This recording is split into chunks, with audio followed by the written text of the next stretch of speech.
En la aparición del 13 de julio de 1917, la Virgen María le dijo a Lucía: vendré a pedir la comunión reparadora de los 5 primeros sábados.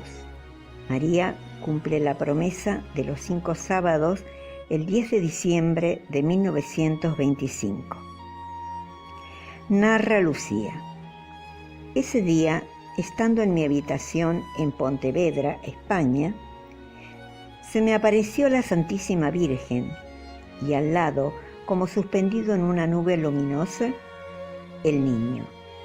La Santísima Virgen me ponía la mano sobre mi hombro derecho y al mismo tiempo me mostraba un corazón cercado de espinas que tenía en la mano.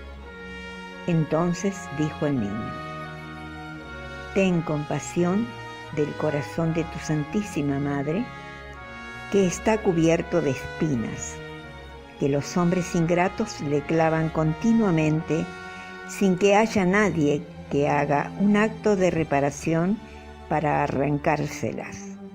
Y enseguida dijo la Santísima Virgen: mira, hija mía, mi corazón cercado de espinas, que los hombres ingratos me clavan continuamente con blasfemias e ingratitudes, tú, al menos, procura consolarme.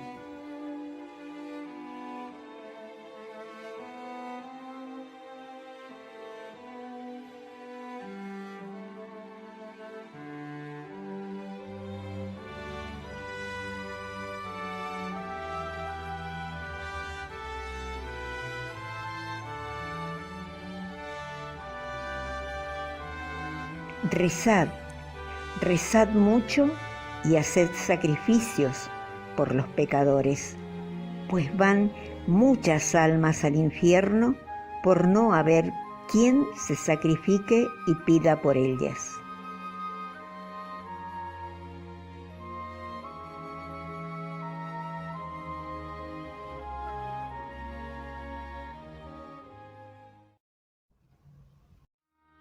Meditación del quinto misterio gozoso, basado en San Agustín, San Ambrosio, San Basilio y San Anselmo de Canterbury, doctores de la Iglesia, Orígenes y Teófilo, padres de la Iglesia.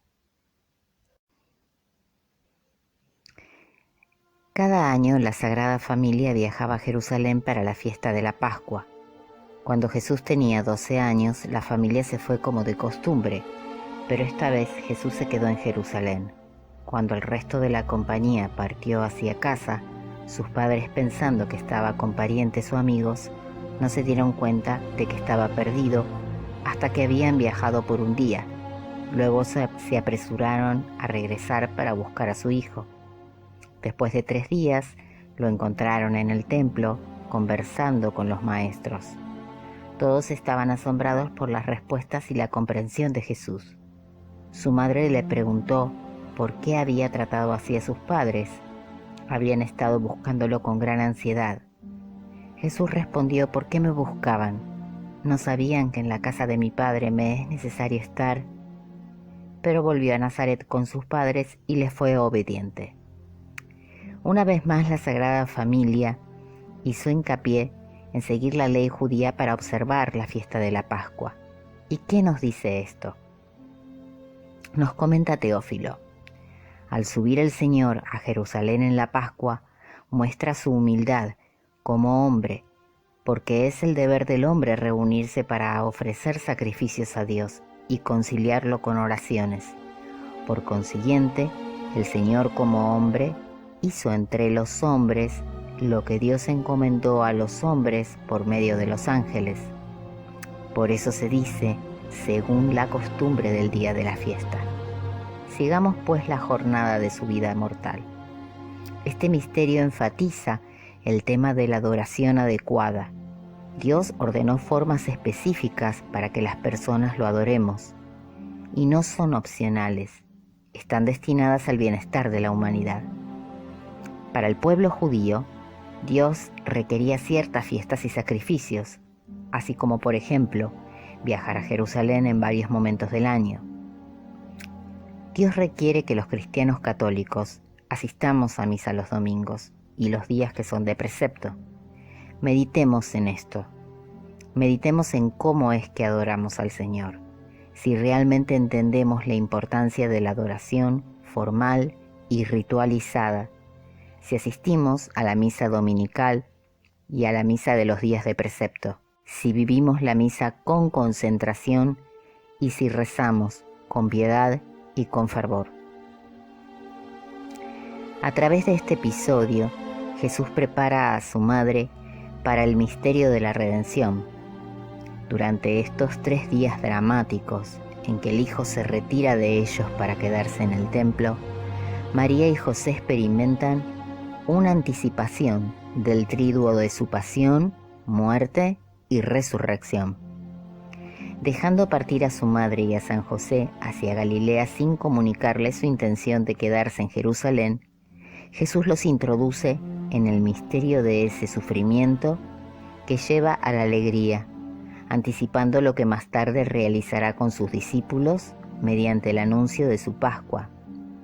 Nos dice San Ambrosio: después de 3 días se encuentra en el templo, para que sea una señal, para que después de 3 días de sufrimiento victorioso, resucite el que se creía muerto y se manifieste a nuestra fe, sentado en el cielo con gloria divina.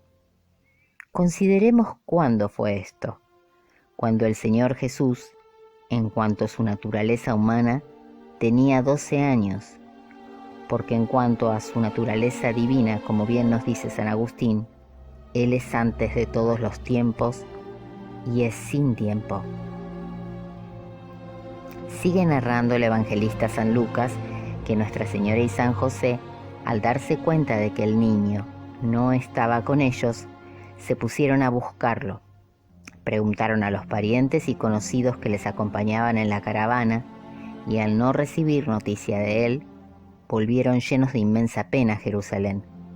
Casi asusta pensar en el dolor de nuestra madre y el sufrimiento tremendo de San José. ¿Y yo, acaso, no he perdido a mi Jesús por mis culpas? Y si lo he perdido, he ido a buscarlo con esa ansia empapada de dolor, de amor, con que le buscaban sus padres. Porque a Jesús se le busca y se le encuentra con dolor y con amor. Nos dice Orígenes, no le encuentran tan pronto como se le busca, porque Jesús no estaba entre los parientes, entre los que están unidos a Él en la carne, ni en la compañía de la multitud se le puede encontrar. Aprendamos dónde lo encuentran los que lo buscan. No lo encuentran en todas partes, sino en el templo. Y entonces busquemos a Jesús en el templo de Dios, busquémoslo en la iglesia, busquémoslo entre los maestros que están en el templo, porque si así lo buscamos, lo encontraremos. No lo vamos a encontrar entre parientes, porque las relaciones humanas no pueden comprender al Hijo de Dios. No entre los conocidos, porque Él va mucho más allá de todo conocimiento y entendimiento humano. Entonces, volviendo a María y a José, ¿dónde lo encuentran? En el templo. Si en algún momento buscas al Hijo de Dios, búscalo primero en el templo y verdaderamente encontrarás a Cristo, la palabra y la sabiduría, es decir, el Hijo de Dios.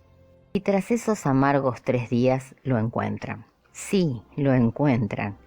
Él está en el templo, sentado en medio de los doctores, escuchando y haciéndoles preguntas y respondiendo a sus preguntas.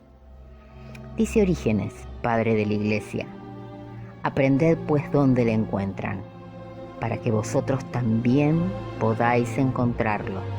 A fuerza de buscarlo, lo encuentran en el templo, no en cualquier lugar, sino en el templo, y no simplemente en el templo, sino en medio de los doctores a los que escucha y hacía preguntas. Ustedes también busquen a Jesús en el templo de Dios, en la iglesia, cerca de los maestros que están en el templo y que no salen de él. Si buscan de ese modo, lo encontrarán. ¿Cómo lo encuentran? ¡Qué asombro! Sedentem, precisa el Evangelio, es decir, sentado entre los doctores. No es la materialidad de estar sentado lo que es sorprendente, sino el hecho de que un niño se coloque al nivel de los más sabios y poderosos. Le observamos. ¿Qué autoridad que tiene? Es esa autoridad que se impone a los otros. Nos dice Teófilo, por cuanto además era hijo de Dios, se encuentra en medio de los doctores, iluminándolos e instruyéndolos, pero como era un niño, se encuentra entre ellos no enseñando, sino haciendo preguntas, como se dice, sentado en medio de los doctores, escuchándolos y haciéndoles preguntas. Y esto lo hizo como un deber de reverencia para darnos ejemplo de la conducta adecuada de los niños, aunque sean sabios y eruditos, que es más bien la de escuchar a sus amos, porque el Señor Jesús no preguntaba para aprender, sino más bien que preguntando estaba instruyendo. Nos dice Teófilo, para mostrar que era hombre, escuchó humildemente a los maestros, pero para probar que era Dios, respondía divinamente a los que hablaban. Ahora repasemos las dulces palabras que le dirige la Santísima Virgen. Hijo, ¿por qué nos has hecho esto? Tu padre y yo te buscábamos angustiados. Para la instrucción de las mujeres nuestras hermanas. No se debe pasar por alto, hermanos, la santa modestia de la Virgen María. Ella había dado a luz a Cristo. El ángel se le había acercado y le había dicho: he aquí concebirás en tu vientre y darás a luz un hijo y llamarás su nombre Jesús. Será grande y será llamado Hijo del Altísimo. Ella había sido considerada digna de dar a luz al Hijo del Altísimo, pero era muy humilde. No se puso delante de su marido, ni siquiera en el orden de nombrarlo, como para decir: yo y tu padre te estábamos buscando, sino que dice: tu padre y yo te estábamos buscando. Ella no tuvo en cuenta el alto honor de su vientre, sino que tuvo en cuenta el orden del matrimonio, porque Cristo, el humilde, no habría enseñado a su madre a ser orgullosa. Por esto es que ella dice: tu padre y yo te estábamos buscando con tristeza, porque el marido es la cabeza de la mujer. San José, en cuanto cabeza del hogar, no deja de ser su padre por no haber conocido a la madre de nuestro Señor, como si la concupiscencia y no el afecto conyugal constituyera el vínculo matrimonial. Asistan, hermanos santos. El apóstol de Cristo dijo algún tiempo después en la iglesia: resta que los que tienen esposa sean como si no la tuvieran. Y conocemos muchos de nuestros hermanos que dan fruto por la gracia, que por el nombre de Cristo practican una completa moderación de mutuo acuerdo, que sin embargo no sufren ninguna restricción del verdadero afecto conyugal. Sí, cuanto más se reprime el primero, más se fortalece y confirma el segundo. Y sin embargo, la mujer está sujeta al marido porque conviene que lo esté, y tanto más en sujeción está ella en proporción a su mayor castidad. Y el marido, por su parte, debe amar verdaderamente a su mujer, como está escrito, en honor y santificación, como coheredera de la gracia, como Cristo, dice el apóstol, amó a la iglesia. Ojalá todos pudieran vivir así, pero muchos no tienen el poder. Ruego que al menos no separe a los que tienen el poder de llevar así un matrimonio, no por las relaciones carnales, sino aquellos que lo llevan por la unión de corazones entre ellos. Por tanto, hermanos, comprendan el sentido de la Escritura acerca del propósito del matrimonio, el cual es de tener hijos, viviendo en tal castidad que solo por causa de los hijos se acercaban al lecho. Así el hombre trata verdaderamente con honor a su esposa. Sin embargo, si no se pueden contener que tanto la mujer como el hombre busquen alivio para su enfermedad en sí mismos, que el marido no vaya a otra mujer y que la mujer no vaya a ningún otro hombre, porque eso es adulterio. Cuando se excede el límite del contrato de matrimonio, exigiéndose unos a otros más de lo que es necesario para la procreación de los hijos, tal cosa es pecado, aunque pecado venial. Y para evitar tal pecado, podrían separarse temporalmente los esposos, pues solo pueden hacerlo por un tiempo y con mutuo consentimiento, con el fin de dedicarse al ayuno y a la oración. Pero luego deben volver a juntarse para que Satanás no los tiente por la incontinencia. ¿Y cómo responde Jesús a su Santísima Madre? Él dijo: ¿no sabían que en el servicio de mi Padre me es necesario estar? Esto dijo porque el Hijo de Dios estaba en el templo de Dios, porque ese templo no era el de José, sino de Dios. Está bien, alguien me dirá: mira, él no dijo que era hijo de José. A esta persona le contesto: espera, hermano, un poco de paciencia. Cuando María hubo dicho: tu padre y yo te estábamos buscando con angustia, él respondió: ¿no sabían que en el servicio de mi Padre me es necesario estar? No declara en tal sentido que Dios es su Padre, negando que San José también es su Padre. ¿Cómo lo probamos? Por la Escritura. Les dijo: ¿no sabían que debo estar al servicio de mi Padre? Pero ellos no entendieron lo que les dijo. Y descendió con ellos, viniendo a Nazaret, y estaba sujeto a ellos. No dice la Escritura: él estaba sujeto a su madre, o estaba sujeto a ella, sino que dice: estaba sujeto a ellos. ¿Y a quién estaba sujeto? Pues a sus padres, a ambos padres. A ambos padres él estaba sujeto, por la misma condescendencia por la cual él era el Hijo del Hombre. El mundo estaba sujeto a Cristo, y Cristo sujeto a sus padres, nos dice San Agustín.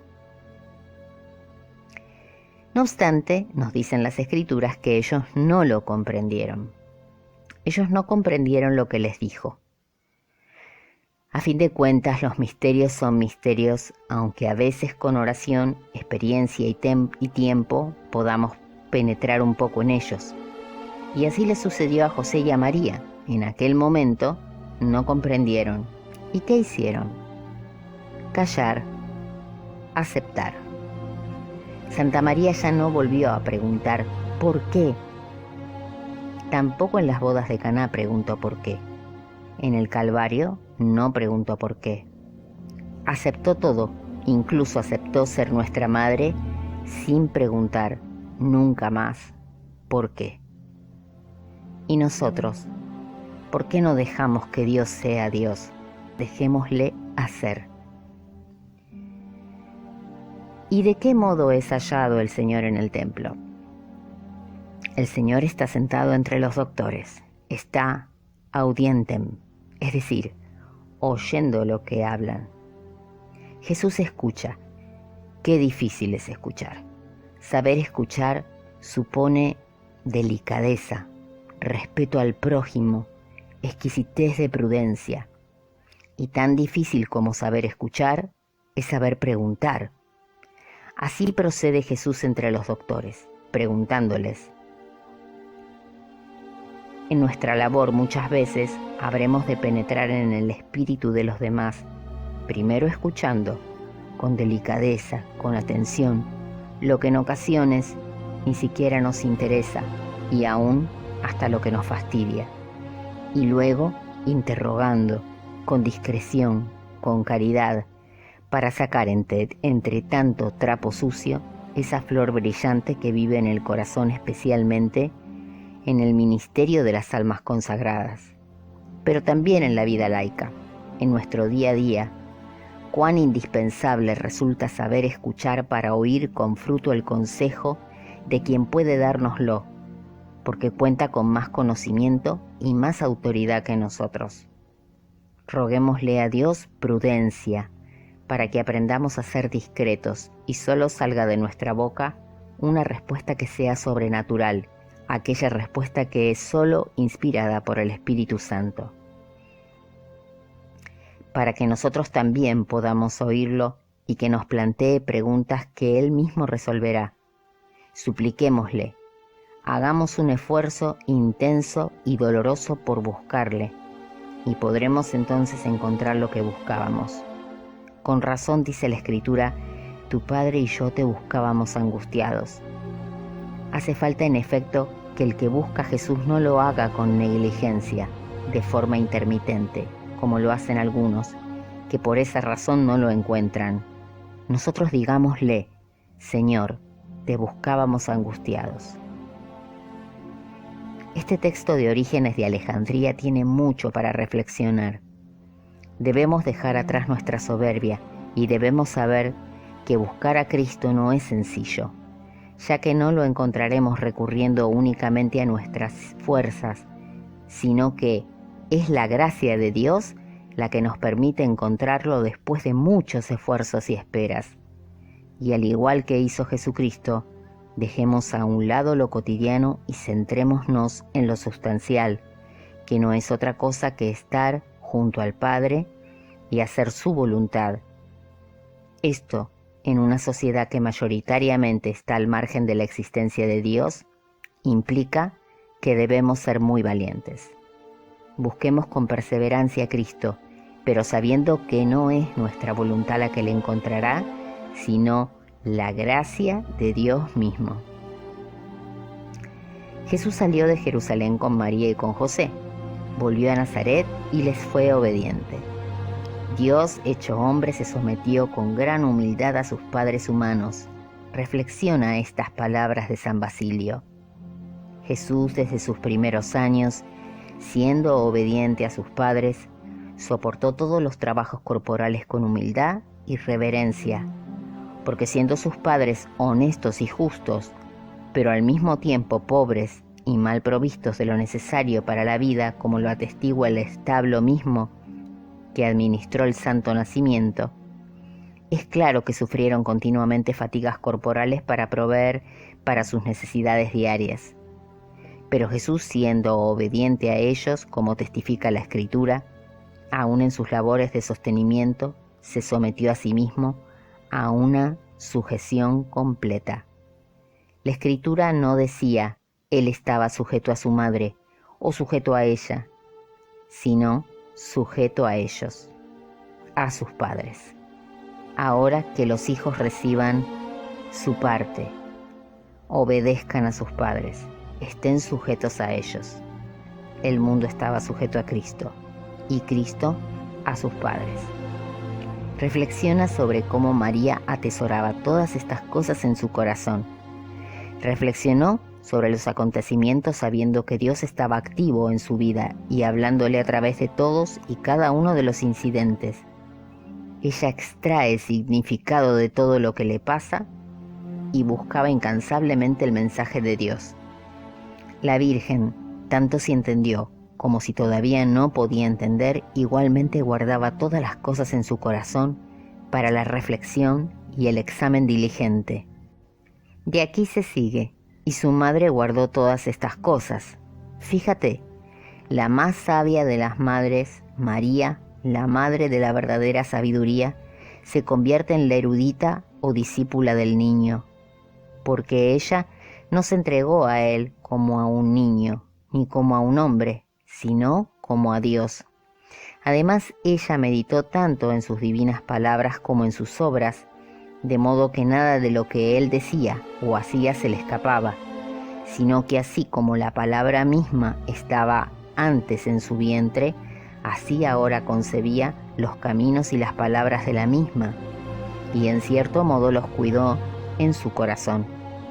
Y aunque en verdad pensó en una cosa en ese momento, otra quería que le fuera revelada más claramente, y esta fue su regla y ley constante durante toda su vida, nos dice Teófilo. ¿Tiene Dios realmente un lugar en nuestro pensamiento? Porque ocurre que a veces estamos completamente llenos de nosotros mismos, de modo que ya no queda espacio alguno para Dios. Por el momento, aprovechemos este misterio para pedirle a Dios la gracia de saberle buscar. Busquémosle como nos enseña San Anselmo de Canterbury. Busca a Dios un momento. Descansa siquiera un momento en su seno. Entra en el santuario de tu alma. Apártate de todo excepto de Dios y lo que pueda ayudarte a alcanzarle. Búscale en el silencio de tu soledad. Oh corazón mío, di con todas tus fuerzas. Di a Dios, busco tu rostro, Señor. Y ahora, oh Señor Dios mío, enseña a mi corazón dónde y cómo te encontrará, dónde y cómo tiene que buscarte. Si no estás en mí, Señor, si estás ausente, ¿dónde te encontraré? Desde luego, habitas una luz inaccesible. Pero ¿dónde se halla esa luz inaccesible? ¿Cómo me aproximaré a ella? ¿Quién me guiará? ¿Quién me introducirá en esa morada de luz? ¿Quién hará que allí te contemple? ¿Por qué signos, bajo qué forma te buscaré? Nunca te he visto, Señor Dios mío, no conozco tu rostro. ¿Qué harás, Señor omnipotente, tu desterrado tan lejos de ti? ¿Qué hará tu servidor atormentado con el amor de tus perfecciones y arrojado lejos de tu presencia? Fatígase intentando verte y tu rostro está muy lejos de él. Desea acercarse a ti y tu morada es inaccesible. Arde en el deseo de encontrarte e ignora dónde vives. No suspira más que por ti y jamás ha visto tu rostro. Señor, tú eres mi Dios, mi Maestro, y nunca te he visto. Tú me has creado y rescatado, me has concedido todos los bienes que poseo y aún no te conozco. Cuán desgraciado soy, hijo infortunado de Eva, apartado de Dios por el crimen. ¿En qué empresa me he metido? ¿Qué es lo que he hecho? ¿Dónde iba? ¿A dónde he llegado? ¿Qué es lo que pretendía? ¿A qué término he llegado? ¿Quién suscita mis suspiros? He buscado la dicha y la consecuencia ha sido la agitación. Yo quería ir hasta Dios y no he encontrado más que a mí mismo. Buscaba el descanso en el secreto de mi soledad y no he encontrado en el fondo de mi corazón más que dolor y tribulación. Quería alegrarme con toda la alegría de mi alma y me veo obligado a gemir con gemidos de mi corazón. Esperaba la felicidad y no he encontrado más que una triste ocasión de redoblar mis suspiros. Señor, vuelve tus ojos hacia nosotros, escúchanos, ilumínanos, muéstrate a nosotros. Ten piedad de nuestros trabajos y de los esfuerzos que hacemos para llegar a ti, sin cuyo socorro no podemos nada. Tú nos invitas, ayúdanos. Señor, te suplico que la desesperación no reemplace mis gemidos, que la esperanza me permita respirar. Te suplico, Señor, mi corazón está sumergido en la amargura de la desolación que lleva en sí. Endulza su pena con tus consuelos. Señor, empujado por la necesidad, he comenzado a buscarte. No permitas, te lo suplico, que yo me retire sin quedar saciado. Me he acercado para apaciguar mi hambre, que no tenga que volverme sin haberlo satisfecho. Pobre como soy, imploro tu riqueza. Desgraciado como soy, tu misericordia. Que me sea permitido volver los ojos hacia tu luz, desde lejos o del fondo de mi abismo. Enséñame a buscarte, Señor. Muéstrate al que te busca. porque no puedo buscarte si no me enseñas cómo buscarte, si no me enseñas el camino. No puedo encontrarte si no te haces presente. Yo te buscaré deseándote, te desearé buscándote, te encontraré amándote, te amaré encontrándote.